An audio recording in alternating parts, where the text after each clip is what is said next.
नेपाल में 2 दिन से चल रहे हिंसक प्रदर्शनों के बाद आज शाम प्रधानमंत्री केपी शर्मा ओली को पद छोड़ना पड़ा।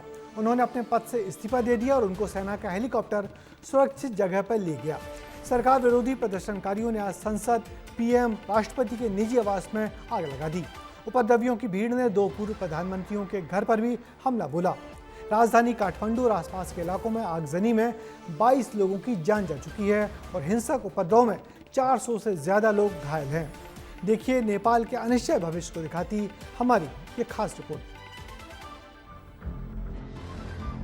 संसद भवन आग के हवाले, ओली के घर से धुएं का उठता गुबार, राष्ट्रपति के घर घुसे प्रदर्शनकारी, पूर्व पीएम देउबा को घर में घुसकर पीटा गया, वित्त मंत्री विष्णु पौडेल को दौड़ा दौड़ा कर पीटा, नेपाल के कांग्रेस दफ्तर में आगजनी, देश छोड़कर भागते ओली सरकार के मंत्री। नेपाल की इस वक्त क्या स्थिति है, आप इन 3 तस्वीरों को देखकर समझें। संसद, सिंह दरबार और सुप्रीम कोर्ट सभी को आग के हवाले कर दिया गया है। ये नेपाल की जेनजी है, यानी वो युवा जिन्होंने कम उम्र में सरकार गिराने का काम किया है। हवा में उड़ते ये नोट नेपाल सरकार के मंत्रियों के हैं। राष्ट्रपति, ऊर्जा मंत्री, जिसके घर जितना कैश मिला उठाया और कुछ यूं हवा में उड़ाकर तख्ता पलट की खुशी जाहिर की।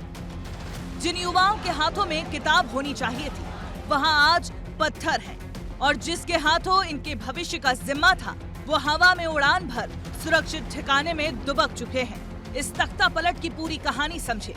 नेपाल की ओली सरकार एक तुगलकी फरमान लाई। 4 सितंबर को 26 सोशल मीडिया प्लेटफॉर्म्स पर बैन कर दिया। दावा था कि ये कंपनियां आईटी मंत्रालय में रजिस्टर्ड नहीं थी, लेकिन युवाओं ने इसे आवाज दबाने की साजिश करार दिया। युवाओं ने भ्रष्टाचार, बेरोजगारी और सरकार में नेपोटिज्म के खिलाफ आवाज उठाई। युवा इसीलिए भड़के क्योंकि नेताओं के परिवार को लाभ मिल रहा है और आम लोग आर्थिक तंगी से जूझ रहे हैं। सरकार के खिलाफ युवाओं का इसीलिए ज्वालामुखी फूट पड़ा, हिंसा भड़की, लेकिन इस दौरान करीब 20 से ज्यादा मौतें भी हुई। वहीं गृह मंत्री, कृषि मंत्री, स्वास्थ्य मंत्री, विदेश मंत्री, राष्ट्रपति सहित प्रधानमंत्री ने अपनी कुर्सी छोड़ दी और भाग निकले। मंत्रियों के इस्तीफे के बाद खबर है कि केपी शर्मा ओली दुबई भागने की फिराक में है। लेकिन इस पूरे आंदोलन में सबसे बड़ी बात ये रही कि इसका कोई एक चेहरा नहीं था। हजारों की संख्या में युवा सड़कों पर उतरे। युवाओं की मांग है, अब इन्हें सरकार नहीं चाहिए। वो चाहते हैं कि नेपाल में राजशाही लौट आए, लेकिन भ्रष्ट सरकार नहीं लौटे। युवा चाहते हैं कि बालेन शाह को सत्ता सौंपी जाए। इन युवाओं की एक और मांग है, केपी शर्मा ओली भारत में शरण नहीं ले। जिस तरह बांग्लादेश में तख्ता पलट के बाद शेख हसीना भारत पहुंची थी, वैसे ही ओली भारत न आ जाए, यही युवा चाहते हैं। नेपाल का युवा नहीं चाहता कि भारत किसी तानाशाह को शरण दे। लेकिन क्या ये सिर्फ नेपाल भर की कहानी है? देखा जाए तो आज भारत के पड़ोसी मुल्क पाकिस्तान, बांग्लादेश, श्रीलंका और अब नेपाल अस्थिरता की आग में जल रहे हैं। पाकिस्तान के पूर्व प्रधानमंत्री इमरान खान फिलहाल जेल में बंद है। नेपाल में केपी शर्मा ओली की सरकार गिर चुकी है। बांग्लादेश में शेख हसीना देश छोड़कर भागी है। श्रीलंका में महिंदा राजपक्षे भी देश छोड़कर भाग निकले। जिस तरह एक के बाद एक पड़ोसी मुल्क में अस्थिरता बढ़ रही है, सवाल उठता है, क्या वाकई ये युवाओं का सरकार के प्रति गुस्सा है या फिर किसी साजिश का हिस्सा?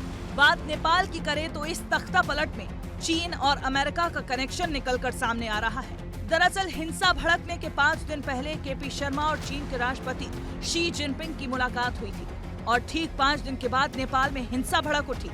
दरअसल नेपाल सरकार ने जो सोशल मीडिया प्लेटफॉर्म्स पर बैन लगाया था, उनमें अमेरिकी प्लेटफॉर्म्स बंद हुए थे, लेकिन चीनी ऐप धड़ल्ले से चल रहे थे। ऐसे में जानकारों का कहना है कि नेपाल अमेरिका और चीन की जंग का अखाड़ा बन चुका है। चीन समर्थक ओली सरकार की नीतियों ने अमेरिका को झटका दिया। ऐसे में नेपाल में फैली अशांति के पीछे बाहरी ताकतों का हाथ भी माना जा रहा है। इसीलिए नेपाल की इस क्रांति ने दुनिया हिलाकर रख दी है। ब्यूरो रिपोर्ट, विस्तार न्यूज। तो नेपाल में जारी हिंसा थमने का नाम नहीं ले रही। हैरानी इस बात की है कि बिना नेता की ये भीड़ राजधानी काठमांडू की सड़कों पर लगातार उत्पात मचा रही है। आंदोलनकारी पहले पीएम ओली का इस्तीफा मांग रहे थे, मगर इस्तीफे के बाद भी हिंसक प्रदर्शन थम नहीं रहे। पहले श्रीलंका, फिर बांग्लादेश और अब नेपाल में सत्ता पलट के लिए हो रहे ऐसे हिंसक प्रदर्शन चेतावनी सरकारों को दे रहे हैं। सरकारों की कमजोरियां अपनी जगह हैं, मगर एशिया में होने वाले सत्ता विरोधी प्रदर्शनों के पीछे विदेशी हाथ से भी इनकार नहीं किया जा सकता। भारत फिलहाल अपने पड़ोसी देश की बिगड़ती स्थिति पर बहुत करीब से नजर रखे हुए है।